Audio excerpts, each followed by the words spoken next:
Burkina Faso, the land of resilience, the land of warriors, the land where hope refuses to die. Today, a new chapter is being written in the heart of West Africa. A chapter where hunger will no longer control our future, where mothers will no longer sleep with empty pots in their kitchens, where farmers will rise as heroes and the nation will feed itself with pride. And at the center of this vision stands one man, Ibrahim Traoré, a leader who refuses to watch his people suffer while the world looks away, a soldier who traded the battlefield for the farms, and now he is planting the seeds of a food revolution that could change everything. This is not just politics. This is not just a plan. This is the heartbeat of a people who have had enough of scarcity. Stay with me, because what I'm about to share will not only inspire you, it will make you believe that Africa's greatest wealth is not in her gold, not in her diamonds, but in the strength of her people and the land beneath their feet. For decades, Burkina Faso has battled more than just political instability and terrorism. It has fought the silent war of hunger, a war where the enemy is not a soldier with a gun, but an empty stomach that robs children of their energy, farmers of their dignity, and the nation of its future. Imported food prices were skyrocketing. Global market instability meant that basic commodities, rice, maize, millet, became luxuries for some families. In rural areas, droughts destroyed crops. In urban centers, salaries could not keep up with food inflation. The numbers were terrifying. International reports once revealed that millions in Burkina Faso were facing food insecurity. But behind these numbers were real stories. The single mother in Ouagadougou who watered her soup just to make it stretch. The farmer in the north whose harvest rotted because he could not afford transportation to the markets. The children in rural schools who fainted in class because breakfast and lunch never came. It was a crisis that demanded more than speeches. It demanded bold, immediate, and visionary action.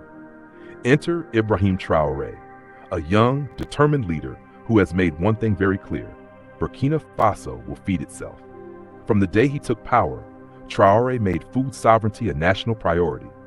He knew that a country that cannot feed itself is a country that remains dependent, and dependency is the seedbed of exploitation. His vision was simple but revolutionary: make food unlimited in availability and affordable for every Burkinabè.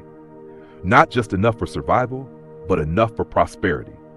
To achieve this, Traoré launched what many are now calling the agricultural renaissance of Burkina Faso.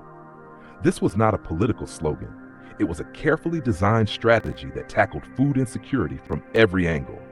He began with massive investment in agriculture.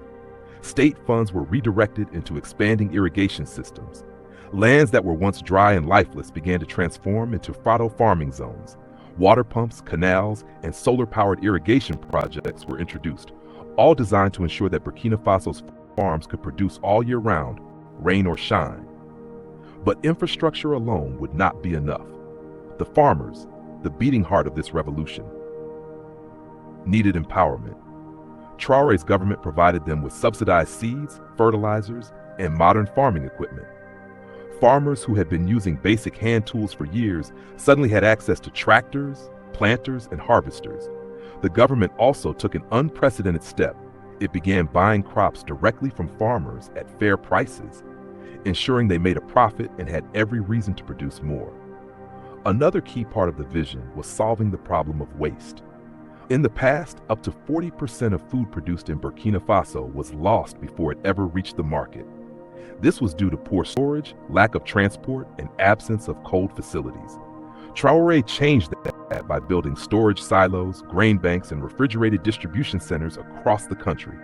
Now, harvested maize, millet, tomatoes, and onions could last longer, travel farther, and feed more people.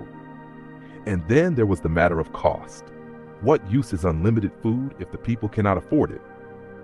Traoré's administration moved swiftly to regulate the prices of staple foods. By cutting out exploitative middlemen and reducing unnecessary transport costs, the government ensured that the prices of maize, millet, and rice remained stable and affordable. This meant that even low-income families could shop with dignity. Traoré also recognized the importance of the youth in building a sustainable future. He introduced agricultural training programs where young people learned not just how to plant and harvest, but how to use modern technology to maximize yields. Drones for monitoring crop health, soil testing kits, and climate prediction tools became part of the training. The message was clear. Farming was no longer just back-breaking labor.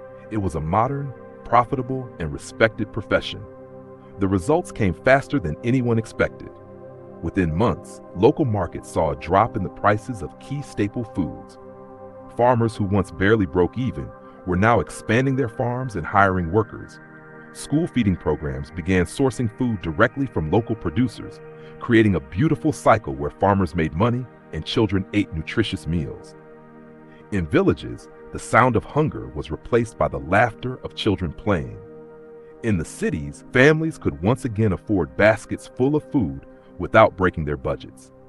Across the nation, a new pride was rising, the pride of eating food grown by Burkinabè hands on Burkinabè land for Burkinabè people.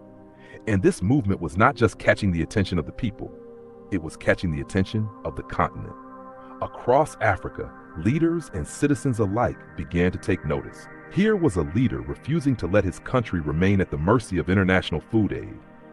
Here was a country proving that Africa's soil, when respected and cultivated, could sustain its own people.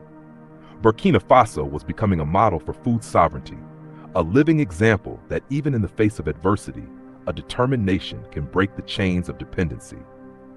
But as every visionary knows, no revolution is without its challenges. Climate change continues to threaten rainfall patterns. Security threats in some rural areas still disrupt farming activities. Economic pressures, both local and global, can still shake the foundations of this movement. But Traoré's response has been proactive. Rather than wait for these storms to pass, he is preparing the nation to withstand them. Diversifying crops, building local seed banks, investing in research to develop drought-resistant plants, and creating strategic food reserves are all part of his resilience strategy. Today, when you walk through the bustling markets of Ouagadougou, you can see the colors of hope everywhere.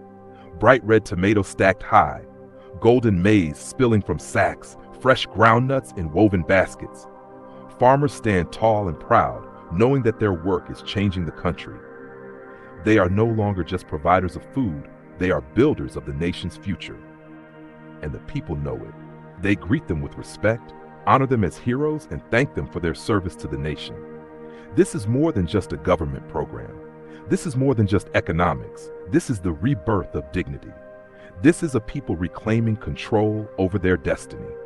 Ibrahim Traoré's bold plan is proof that when leadership meets vision, and when a nation believes in itself, nothing, not hunger, not poverty, not even global pressure, can stand in the way.